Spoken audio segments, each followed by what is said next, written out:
spoken in, I don't know, a couple weeks now. So my name's Cody. My beautiful wife and our kids are back there, Kendall, Kerrigan, and Knox. And we're grateful to be here. That's my intro. So grateful for Bank and Kathy last weekend coming to encourage the church. I don't know about you guys, but I just felt so encouraged and loved, and I felt that even for the Marrieds D group, the questions that they asked were penetrating, which were a little bit like uneasy, but like, man, so good to be able to kind of go that deep with all the Marrieds guys. So again, I'm super grateful for Kathy and Bank for coming to encourage us. We're going to continue our study of the character of Christ. And sometimes when I think about that, or even when I read the Bible, I think God or Jesus is just telling us, be humble. Be loving. Don't be selfish. Don't sin. And sometimes when I hear it, I'm like, okay, that's what I'll do. But what I love about the Bible is they do have commands like that, but it's lived out, and you can see the example that Christ sets. So when we look at Christ's peace or Christ's love, you can find scriptures that say love your neighbor, but you also can find scriptures that show Jesus loving and how he loved and to the depth at which he loved. And so when we're studying out Christ's character, the hope is that we don't just study out a scripture that says do this, but let's look at Christ and see how he lived, so we can see how we can exemplify that same characteristic. So today what we're going to talk about is trust. Let's ask a question. Whom is someone that you trust? And why? Think. Not a rhetorical question. Yeah. Joseph? Yeah. Can I ask why? I'm just kidding. I'd like He's very reliable in most Okay. circumstances, and he's shown and proven himself to be. So I know I can rely on him in most, if not all, circumstances. Okay, so the reason you trust him is because he's proven reliable. Right. Okay. Yeah. That's my husband. Okay. That's big. We've known each other for a very long time, so I know him very well. Okay. So that's incredible. So the longevity of knowing him And the gives depth, you yeah, that. understanding who he is. Gotcha. Yeah. Okay. Anybody else? You somebody that you trust? Yeah. My sister, because she's shown herself to always be a person of her word, and I know that regardless of any time that we might bump heads, I know that regardless of what comes out on the other side of it, we're still going to stay friends. Yeah. Okay. Yeah, so again, it seems like it's a pattern of I trust them because they have proven themselves trustworthy, right? Or I trust them because I know their character. Yeah. I know how they live or what they do. I think that's vital, because when we look at Jesus, we're going to see that, like, the reason why was he able to trust God? Through everything that he went through. How did he do it? So you can go ahead and turn over to 1 Peter. All right, so come on. So with my kids, I tend to say this phrase over and over again. And I was like, trust me, I'm a doctor. And they know it's a joke, but the point of that is to like trust me, I've lived life. Trust me, I know what I'm talking about. Maybe not in the examiner's room, but in life, right? Like I've lived a little bit longer than them. So I can use my experience to help them out. Yep. If you look at Knox's shirt today, you'll see on his shirt it says, "Trust me, I'm a pirate." That's a whole nother. We bought shirts for Kerrigan's T-ball team, the Pirates, but they're purple. They're not actually like the colors of the Pittsburgh Pirates. So we bought all black shirts. That's a whole nother topic. But when I'm trying to talk to my kids and I'm like, "Trust me, I'm a whatever," I'm trying to elicit that they can trust me, that I am trustworthy. And so when my whole point today is trust me. And this is God speaking to you, or God speaking to Jesus. Trust me. In 1 Peter chapter 2, we're going to start in verse 21. If you read 1 to 21, you'll see how difficult it is for humans to trust God, because he goes through all this examples of how it is difficult. But we'll just jump to 21. In verse 21 it says, "To this you were called, because Christ suffered for you, leaving you an example that you should follow in his steps. He committed no sin, no deceit was found in his mouth. When they hurled their insults at him, he did not retaliate. When he suffered, he made no threats. Instead, he entrusted himself to him who judges justly. He himself bore our sin in his body on the cross, so that we might die to sin and live for righteousness. By his wounds you have been healed. For you were like sheep going astray, but now you have returned to the shepherd and overseer of your souls." We'll stop there. God's saying, "Trust me. Trust me. I'm God." Like, imagine if that was the phrase that rang in our head every time we were starting to detour off God's will. And you're you hear this whisper, "Trust me. I'm God. Trust me. My will is good. It's pleasing. Trust me. I'm God." Imagine if you heard that every time. We might have a little bit different way of approaching life. We were whoa. But in this passage, we see this beautiful fulfillment of Jesus' faith. It's on full display here. Jesus' faith is fully and completely in God. Throughout his entire life as a human being, he entrusted, committed, and submitted to his Father's will. Not just because God said so, but because God's character and track record is worthy of putting his trust in. It's easy to say, just trust God, right? It's easy for someone to get up here and we just need to trust God more. What happens when the rubber hits the road? What happens when life tries to kick you in the teeth? What happens when the tests come? Do we have the ability to completely, wholeheartedly submit to God's will because we trust him? Think about Jesus. Jesus' life.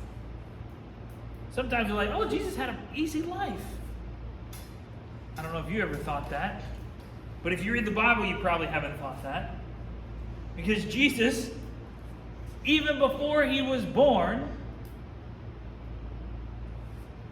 was told to go to earth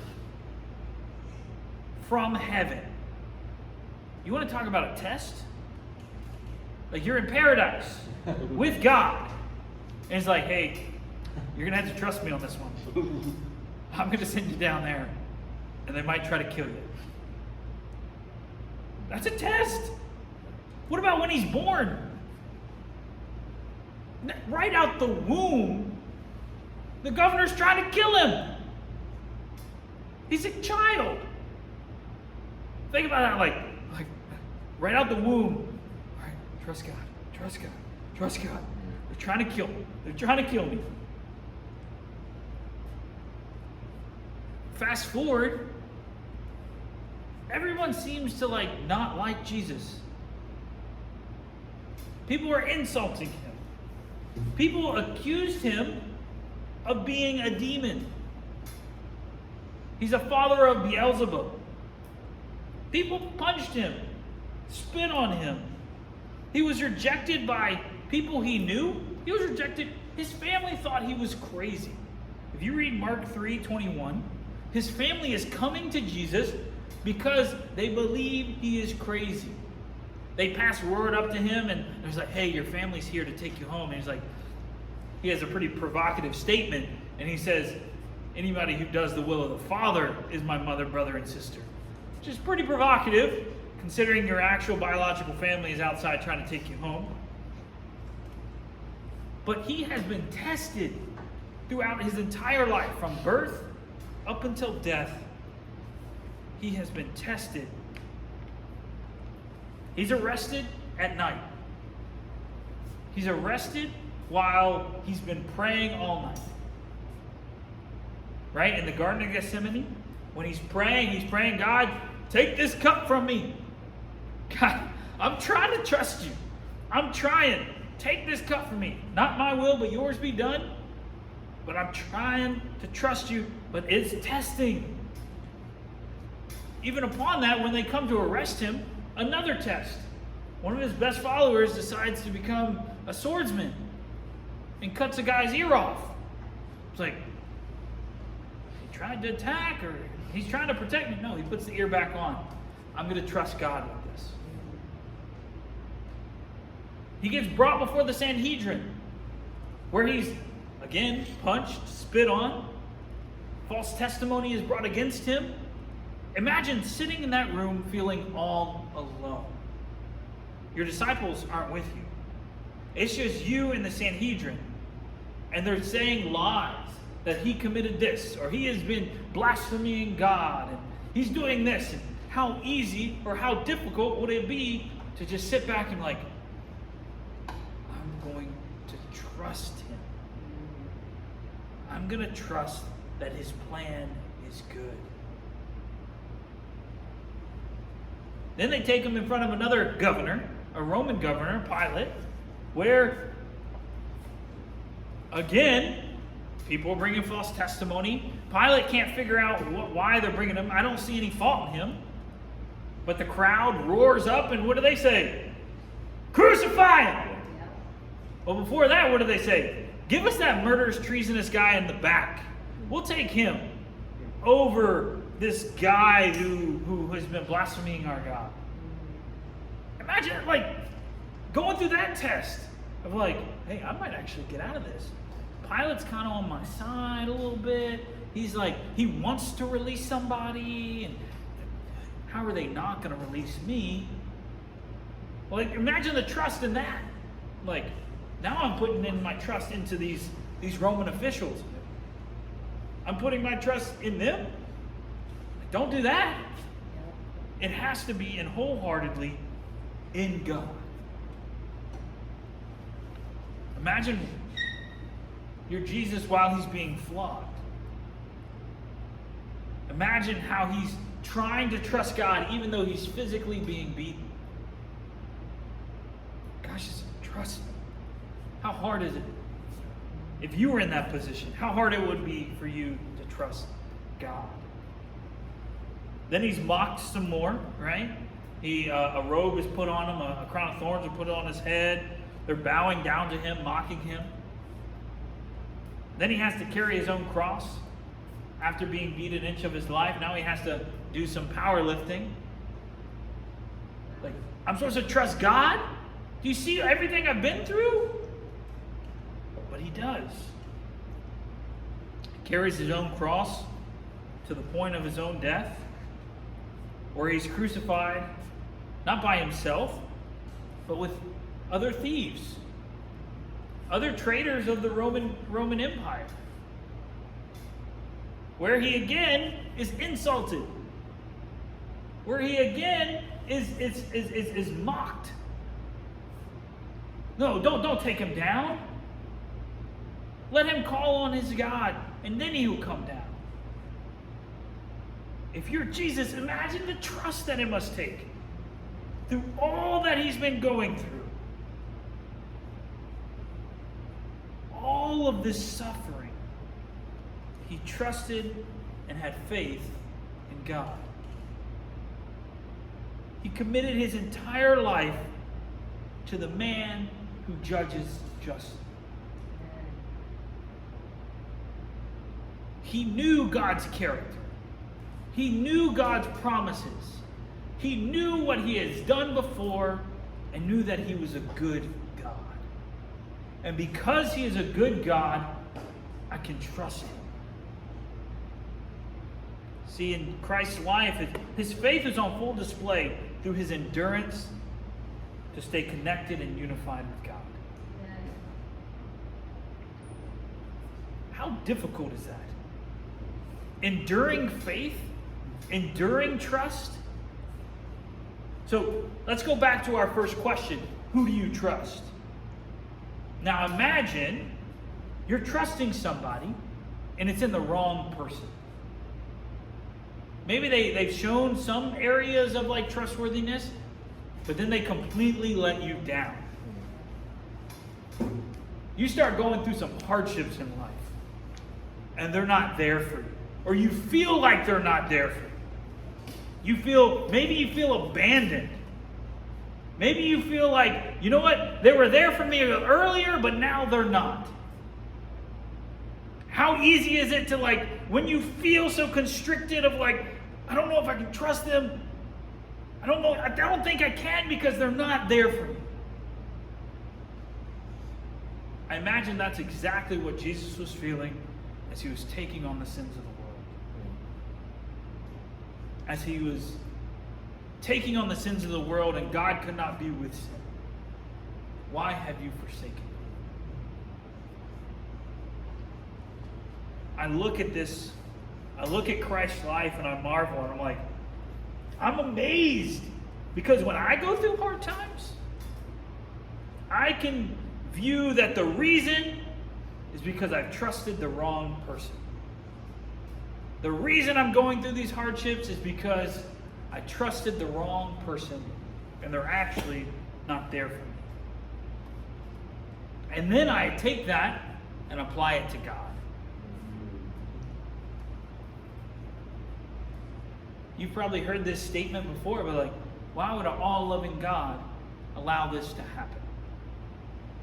Why would an all-loving God allow hardship? I think most of you guys are aware, but I've been going to counseling for the past couple of months. And I've been realizing this, how much I associate with how I've been treated or how I have been abandoned in times of need. And I apply that to God.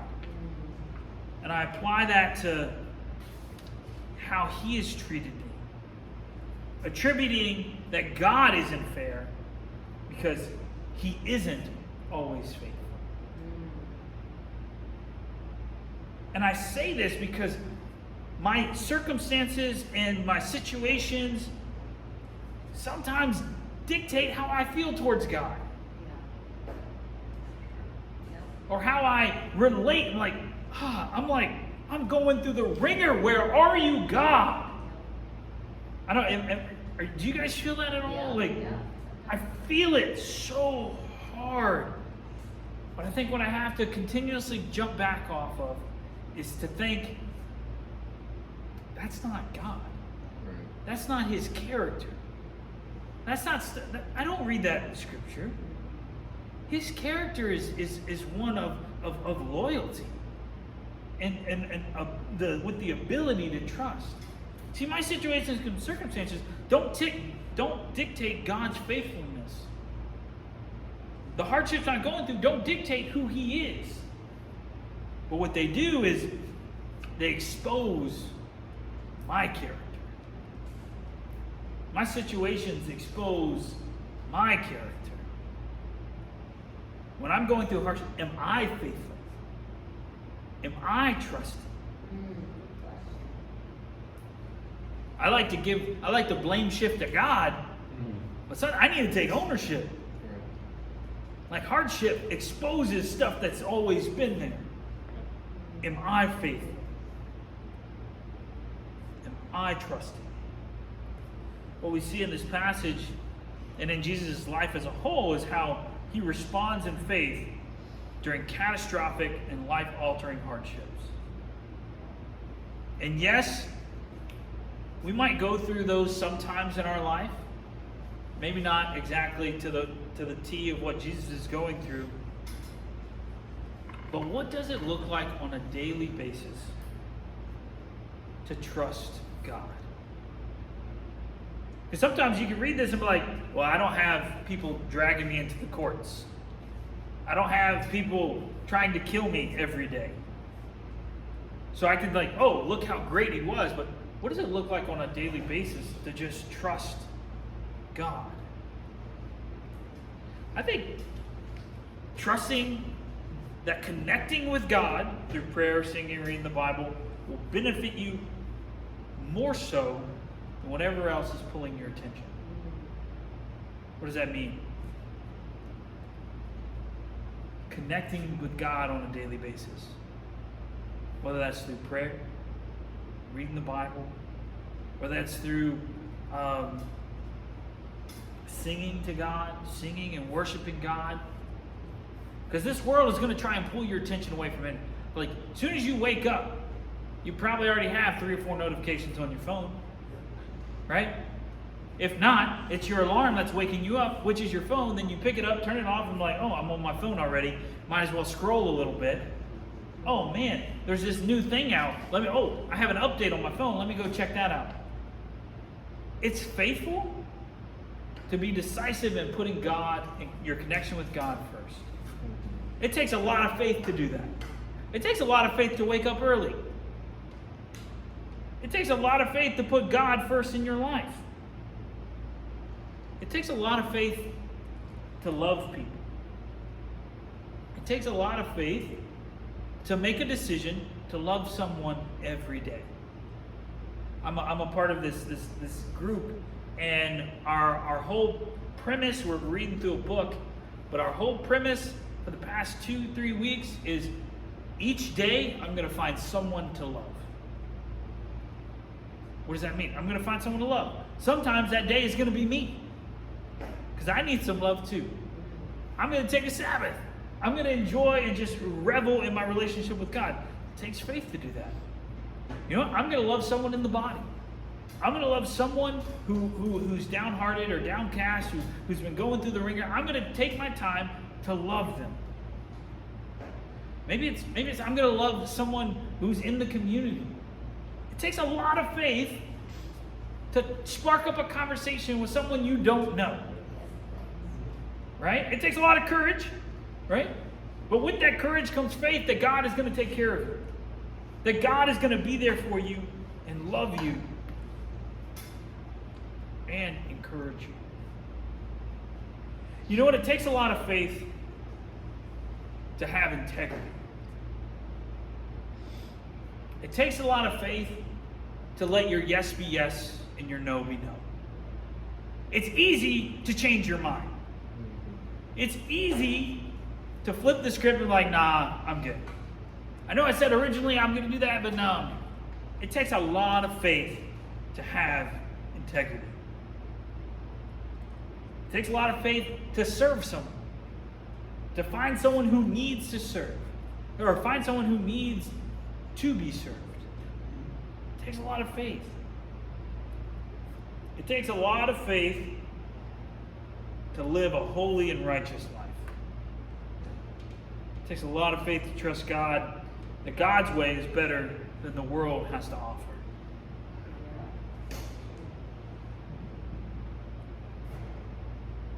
There's so many things, intricate things, that we examine in our lives, that we can evaluate. How is our faith? How is my faith?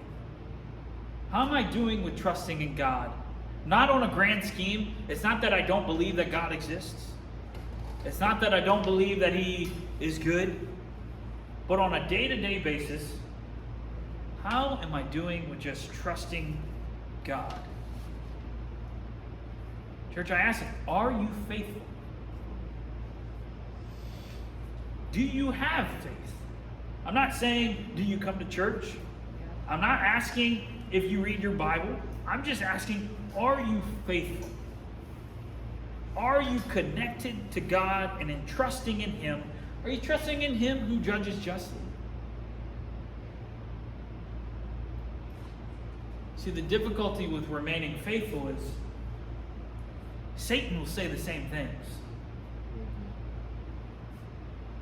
Satan will say very similar things, but the issue is he doesn't follow through. See, the reason we can trust God is because of His character, of His past experiences. Well, Satan, he has past experiences too that make him untrustworthy. Trust me, I can give you happiness. Trust me, it's going to be a lot of fun. Trust me, it will only be this one time. Trust me, no one will get hurt. I promise. Trust me, it's way better this way. That sounds really good until you figure out who's coming from. Satan is trying to infiltrate your life and feed you these messages of like, I can provide for you. I can give you happiness. I can give you fun. This is only going to be one time. No one gets hurt. This is going to be way better. Sounds similar, but it's a complete facade. His character is one of lies and pain. He can't deliver what He promises. So when we look at Jesus, we look at the character of God, we see why He's able to trust God. Because of God's character. What motivated Him to stay the course? What helped Him to remain faithful? God's promises. That He would never leave him or forsake him. God's character. God's past experiences has given him the ammo to stay faithful to God. What's going to help you remain faithful? What's going to help you in the times of need? What's going to help you to choose God every day? Something that I would recommend doing, maybe before you go to bed, whether it's on a pen and paper or on the notes on your phone, is do a faithful inventory. How faithful was I today? I'm not saying how many people did I reach out to today. No. How faithful was I today?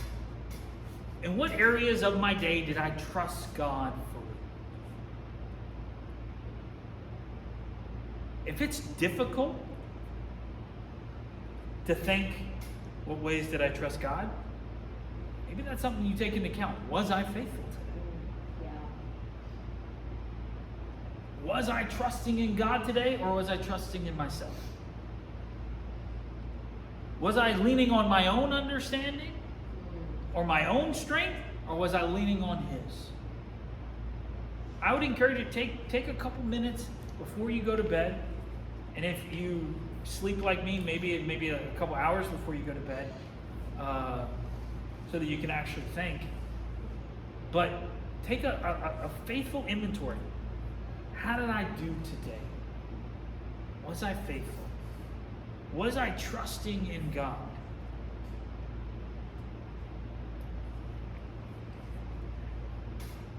Because God is faithful. God is there for you when you need Him. And even when you don't, or when you think you don't. Yep. Remain in Him because He is good. I want to read, to close out, I want to read some lines to this song. It's just really helped me lately. Great is thy faithfulness. It says, great is thy faithfulness, O God, my Father.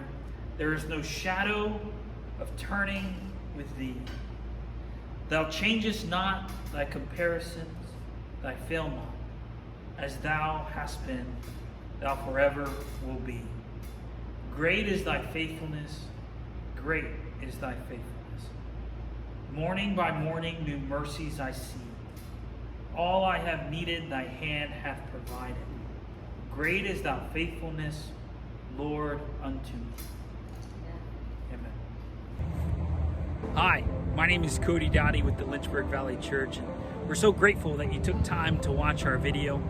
I pray that it has brought you joy and brought you peace, and it has encouraged you to continue to live this life to the full with Christ.